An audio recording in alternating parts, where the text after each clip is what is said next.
The Division 2 patch notes are here for the new Warlords expansion.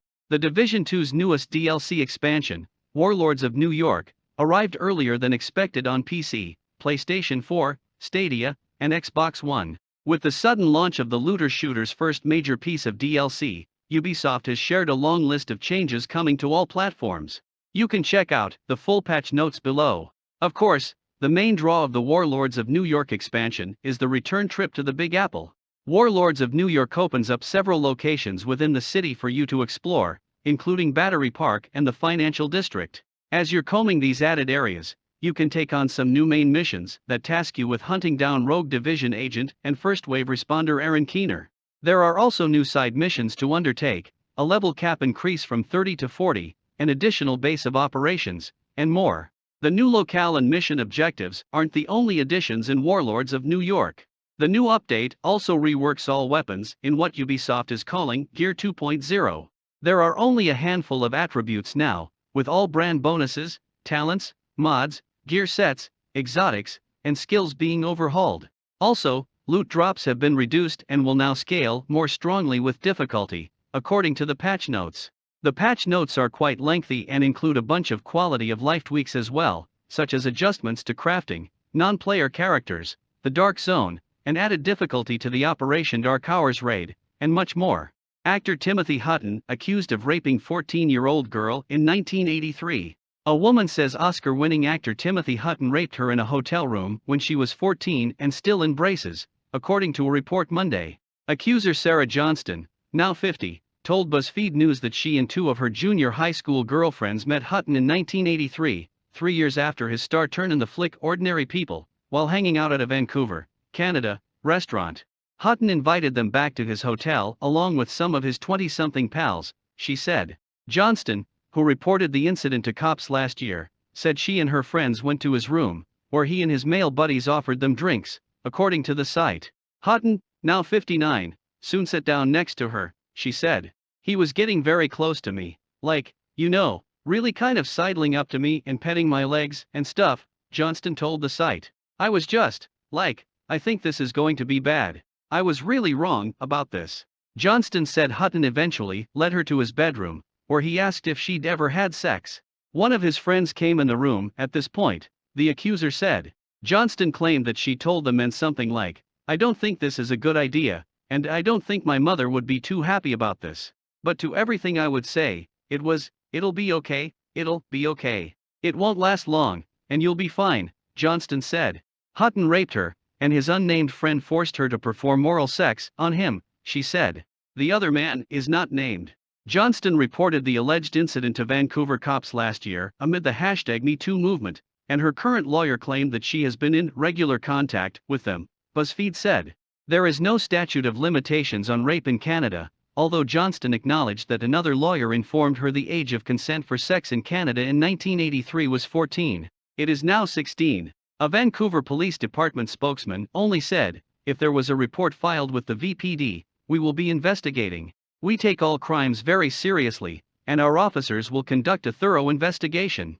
Hutton's camp said Johnston only went to the cops after trying to land a financial settlement from The Falcon and the Snowman movie star.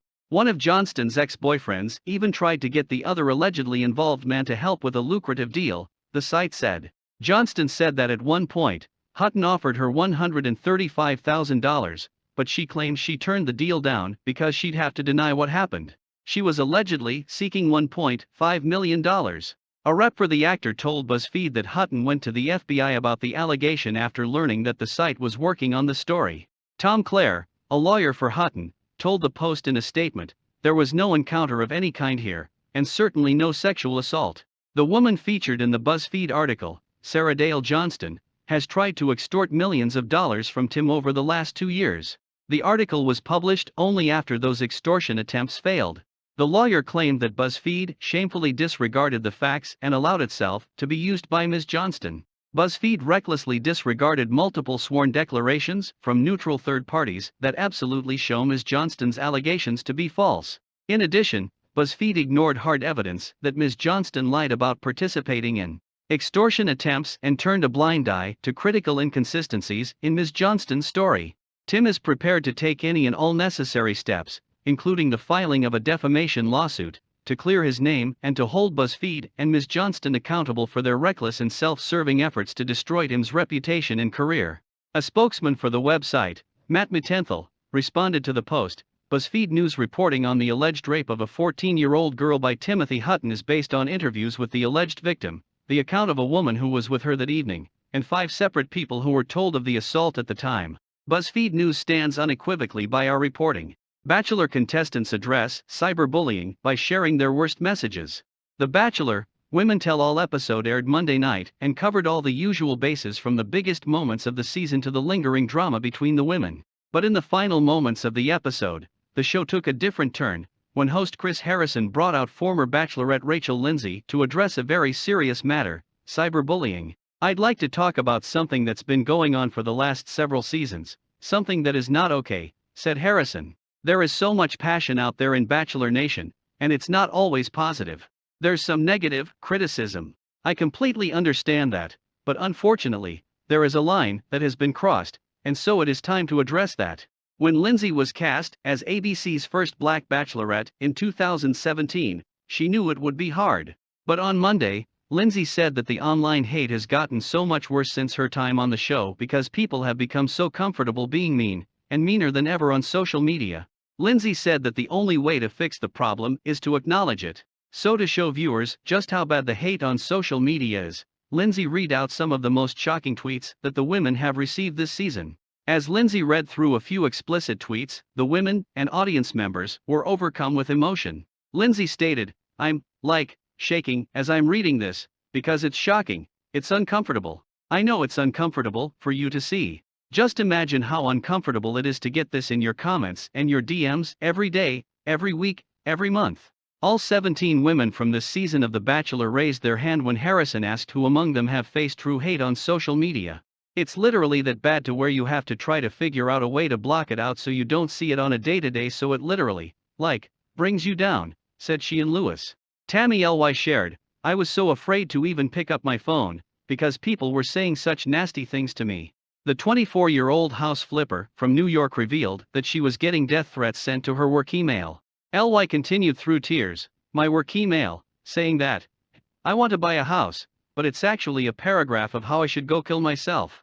When it comes to the point of attacking someone for who their mother and father is, and because of the color of their skin, that's where it has to stop," said Sydney Hightower.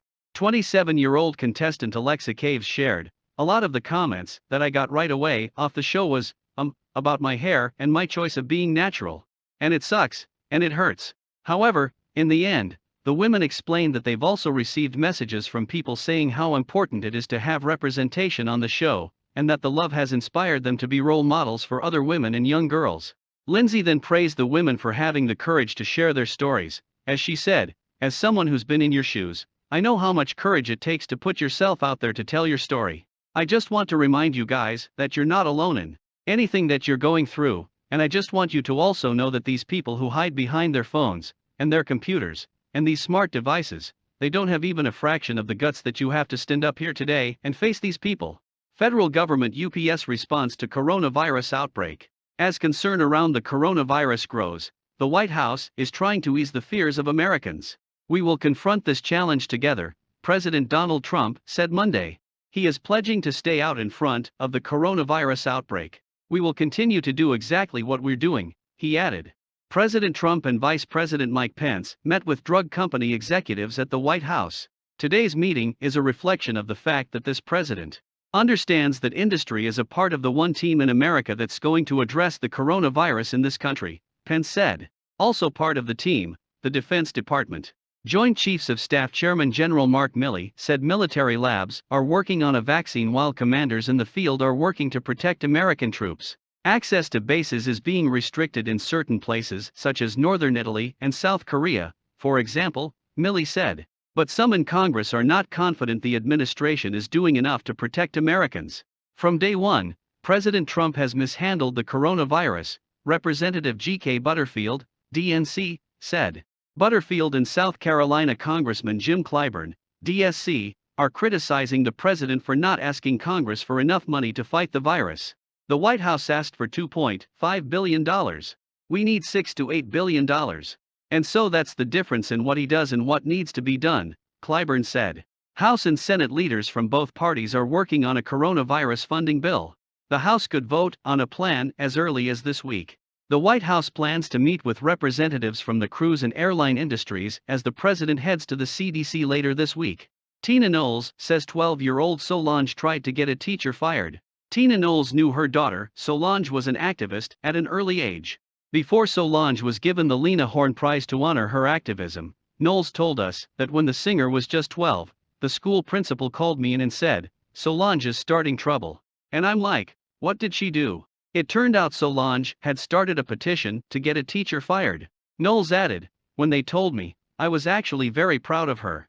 I was like, way to go, Solange." She told us that she didn't punish her. Absolutely not, for trying to make a good change. Also at the event were Martin Luther King III, Horne's daughter, Gail Lumet Buckley, her daughter Jenny Lumet, and Tamron Hall.